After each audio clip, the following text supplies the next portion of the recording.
Už 4. rok dostáva v rámci cien nadácie Tatrabanky za umenie priestor na prezentáciu svojej tvorby aj mladý módny návrhár, ktorý vytvára šaty pre moderátorku večera Adelu.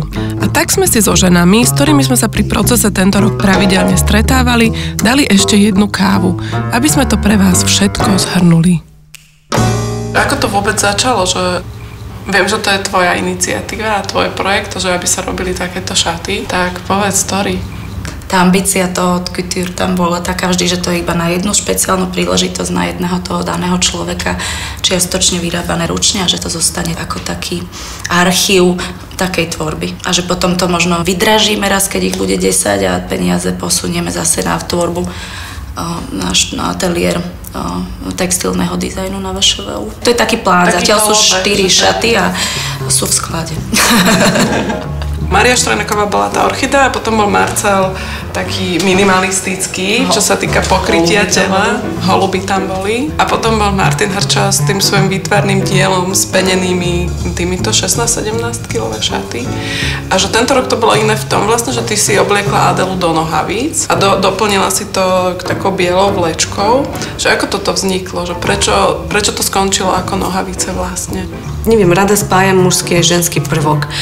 A prvé šaty, outfit bez nejakého predtým skúmania a research, čo som si robila, tak boli nohavice, overall a taká skôr, že antické šaty, ale skôr ako len prehoz. Priniesla som všetky možné štýly, čo som akože veľa romantické, tak gotické, také všelijaké. Pre Boha je to nadácia Tatrabanky a to je taký veľký večer a všetko, že ja tam nemôžem dať nohavice pre Boha, lebo však tak by mala prísť v šatách.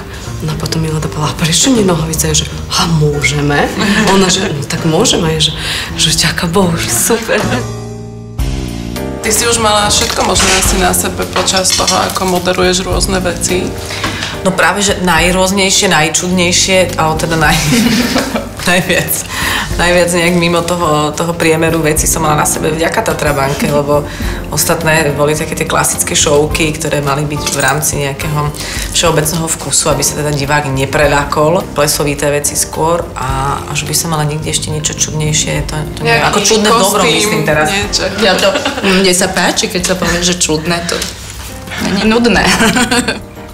Mne veľmi vyhovovalo napríklad aj to, že bola biela, ja mám rada bielu, takže to boli také biele šaty. Počka, ale biela bola zámer. Biela bola, že aby sa ti to páčilo. To bolo kvôli mne?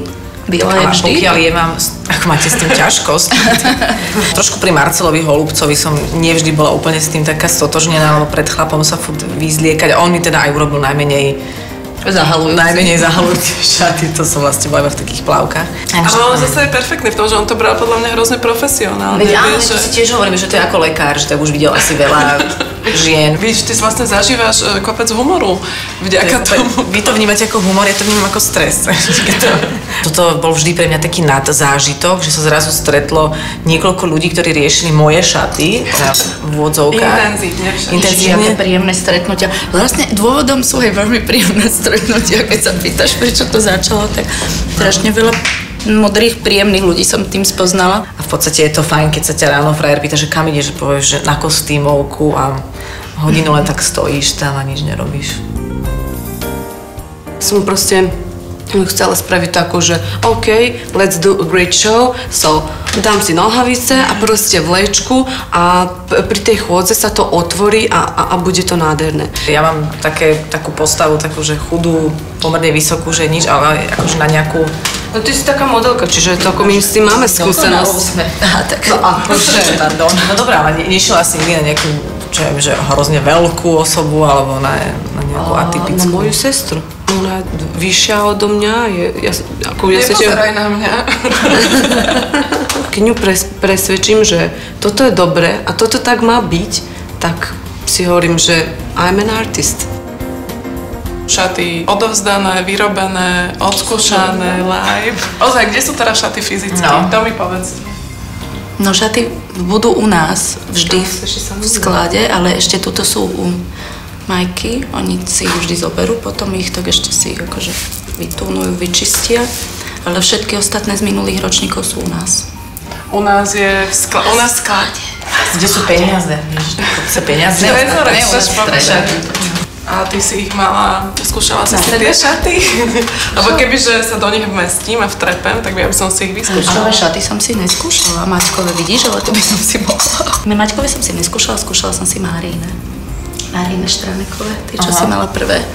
To som si obliekla doma a vyšla som do obyvky na chlapcov. Maťkové si ani neskúša, ani by si nevyšla do obyvky. Ani by som nevyšla. Zasekla by si sa. Ja som najviac spokojná, že mám ďalšiu skúsenosť a veľmi dobrú, ktorá mi pomôže, vlastne už vidím, že mi pomôže v budúcnosti byť profesionálom, lebo som pracovala s úžasným tímom, kde veci sa naozaj môžu deť, že magické a si myslím, že v osobnom profesionálnom živote mi to pomohlo. Tak, Maja to povedala dobre, bolo to magické. Ďakujeme všetkým zúčastneným a vám prajeme, nech je aj váš nový rok magický.